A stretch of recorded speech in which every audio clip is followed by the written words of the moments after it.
სახელმწიფო დაცვის მობილიზება TV პირველის კამერამ მოსწავლე ახალგაზრდობის სასახლესთან დღესდილით ადრე შენიშნა. შენობის გასწვრივ მობილიზებული საპატრულო პოლიციის დანაყოფი, მიმდებარედ მოძრავი უსაფრთხოების სამსახური და შესასვლელთან გამაგრებული სამთავრობო პროტოკოლი მიანიშნებდა, რომ იქ მალე პრემიერი უნდა გამოჩენილიყო. ირაკლი კობახიძე 9 აპრილის მემორიალთან მისვლას სავარაუდოდ ამ გზით გეგმავდა. რუსთაველზე გადაკეტილი საავტომობილო მოძრაობის გამო გზას ადმინისტრაციიდან მოსწავლე ახალგაზრდობის სასახლემდე ფეხით გაივლიდა და ცენტრალურ გამზირს გავიდოდა, თუმცა კობახიძემ გადაიფიქრა.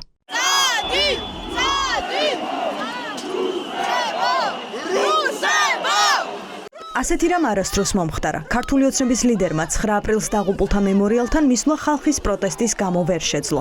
მოქალაქეებისგან გაუცხოებული 36 წლის წინანდელ სისხლიან ღამეს Facebook პოსტით გამოეხმაურა და ისტორიის სრულად გადაწერა სცადა. კობახიძე 4 აბზაციან პოსტში ვერც ერთხელ ახსენებს რუსეთს და საბჭოთა არმიას უცხოურ ძალად მოიხსენიებს.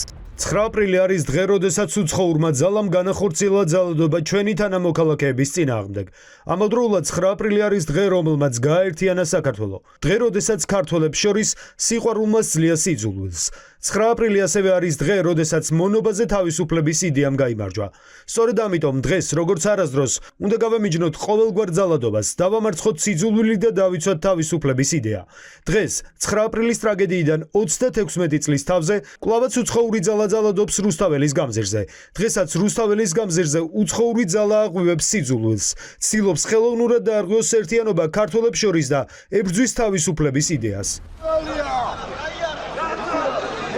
ყველამ და მათ შორის ირაკლი კობახიძემ კარგად იცის, რომ 9 აპრილის სისხლიანი ღამის შემოქმედი რუსეთია.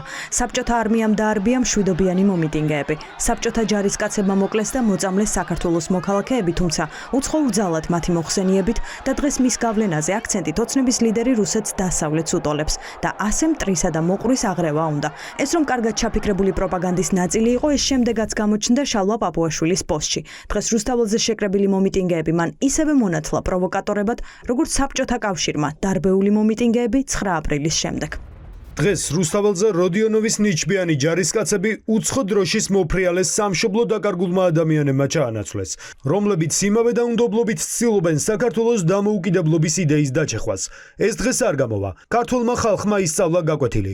ჩვენ ამ პროვოკაციას არ ავყვებით. ისინი ვერ ღირსებიან თავიანთი სცენარის შესრულებას. ვერც პაპუაშვილი ჩავიდა მემორიალთან. პატიმრების მშობლებთან და დაღუპულების ოჯახის წევრებთან მისვლა ვერც დეპუტატებმა შეძლეს. პირველების ობიექტივს არც პარლამენტის შიდა ეზო გამორჩენია. როგორც ჩანს, ბევრი იფიქრეს და ტიტებით პატივის მიგება სწორედ ამ სივრცეში სპეციალურად მოწყობილ კუთხეში გადაწყვიტეს. რუსთაველზე შეკრებილები და მათ შორის 9 აპრილის მოვლენების ღამენათები მონაწილეები ოცნების პოსტებს კითხულობენ და მას მკაფიო სახელს არქმევენ. ეს არათუ მხოლოდ ისტორიის გადაწერა, არამედ ეროვნული ინტერესების ღალატია.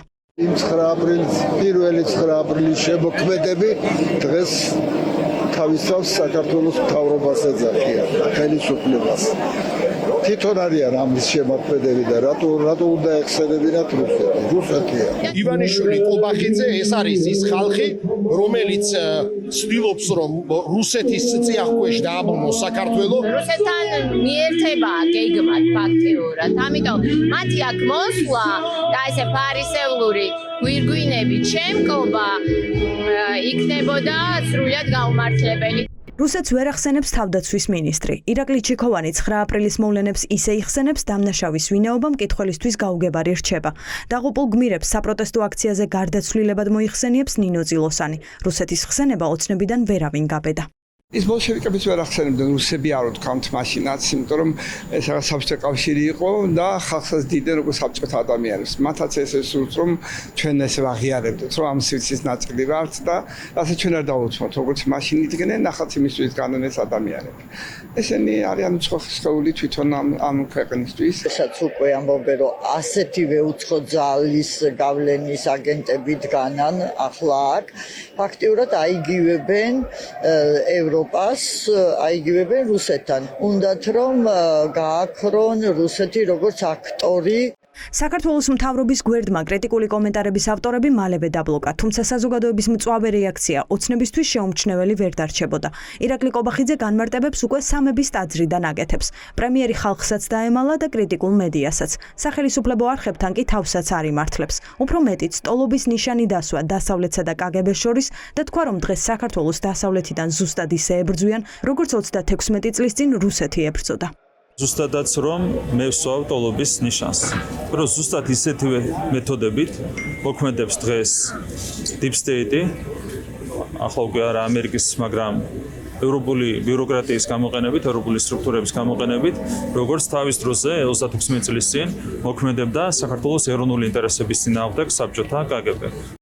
აქ ირაკლი კობახიძე პარტაქტივთან ერთად მივიდა. ვის გულისხმობდა უცხოურ ძალებში და რატომ ვერ ახსენა რუსეთი, ეს კითხვები პასუხგაუცემელი დარჩა. თუმცა პოლიტიკოსებს ოცნებასთან ეს კითხვები არ აქვთ. დღეს რუსეთის და დასავლეთის ერთი ტერმინით მოხსენიებით ყველაფერი ნათელია. ოცნება მტერს პასუხისმგებლობისგან ათავისუფლებს და საზოგადოებას მტრის ნარატივით კვებავს.